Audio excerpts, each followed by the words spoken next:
Good morning everyone, and today we're looking at another Invicta watch review. Before we move on to that one though, I'm just going to point you out to this Bureau Tiffany watch. By the way, check out the review I've done of that on my channel if you do like a good old Tiffany blue sort of homage watch to the Tiffany blue Rolex. Feel free to check that one out on my channel if you get a chance. But yes, for today's purposes we're going to be looking at the Invicta Pro Diver 29179, also known as the Smurf homage or the Blue Submariner homage, however you want to put it. It's as you can see from the preview for this video, you can see there's an extremely sort of blue colour to it. Actually, before I put my gloves on, I'm actually have to take this out of the box because it's brand new. So first, we're going to have a look at the box.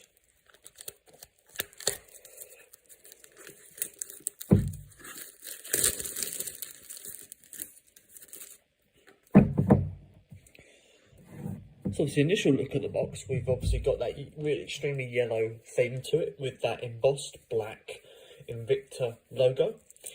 Obviously with that invincible in detail strap line on the bottom, and obviously the year it was made.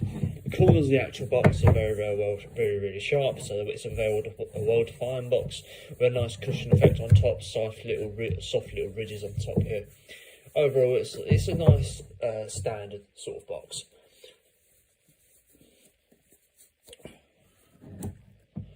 With a simple folding lid sort of fashion to it, and overall inside, I've always been impressed with Invicta for having their really thick cushions relative to such a thin gap in their box.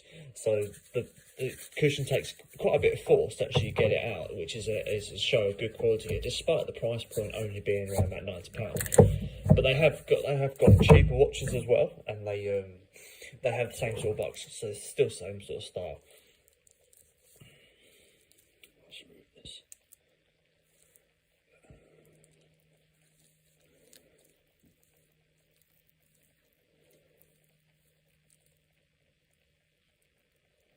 So here we go guys, this is the Invicta Pro Diver 29179 Blue Submariner homage, or the Smurf as some people like to call it.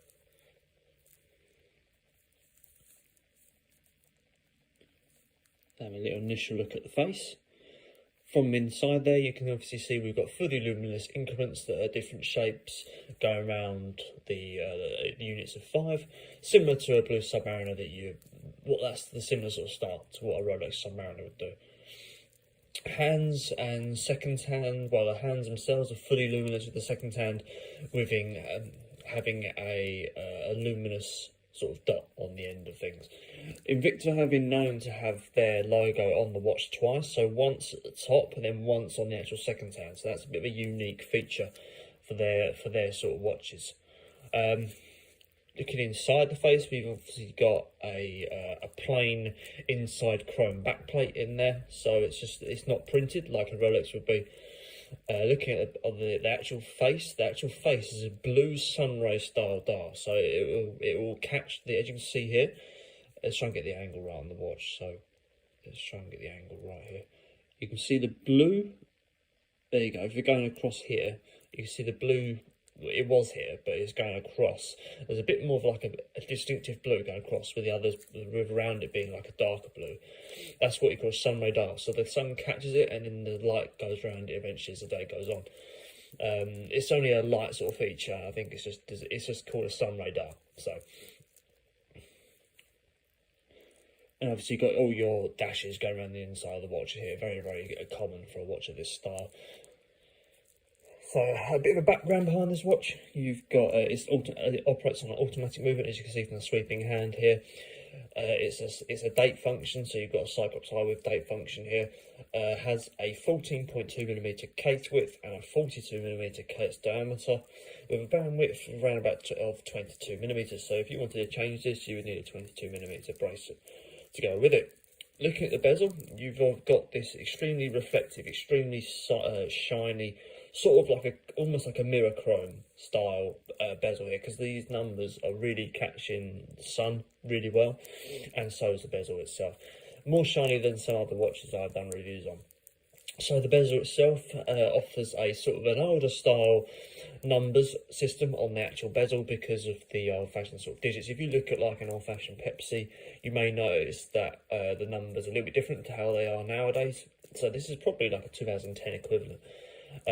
Like the 2017 or 2018 onwards ones have a thicker numbers on the bezel. If you have a look at one of my videos I've done on that, you'll see what I mean by that. So obviously going around this bezel, we've got that sort of ruler system style on top of a thick chrome serrated backplate here. And obviously going around the casing, you can see here that it's fully mirror finished with that Invicta embossing on the side, fully engraved in the side of the watch with a chrome finish going all the way around and a chrome finish crown as well. So we're going to have a brief look at the movement of the crown here.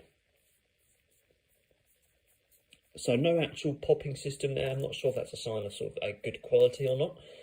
So let's take that out again. Yeah, so only a light, delicate movement to adjust that.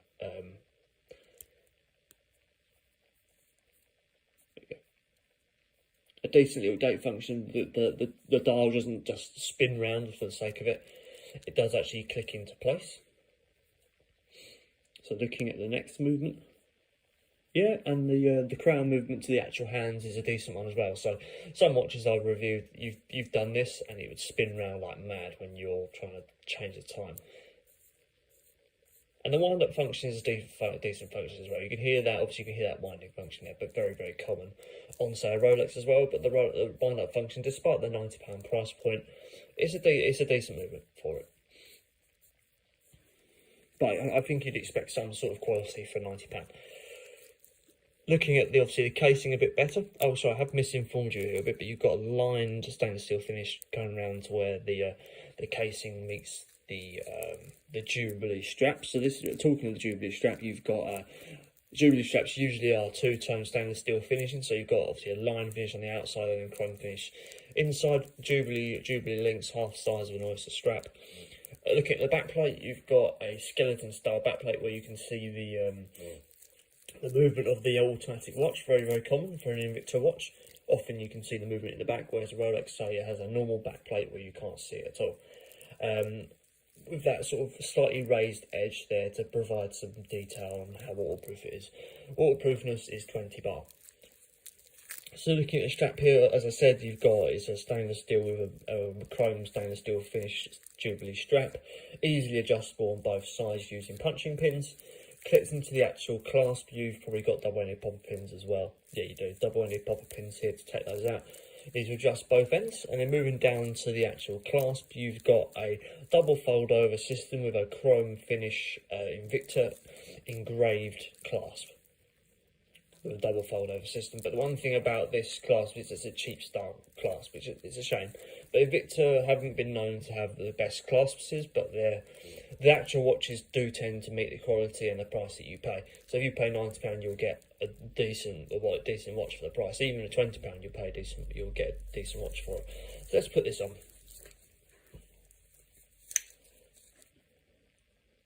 So there we go, guys. That is the Invicta Pro Diver 29179 42mm.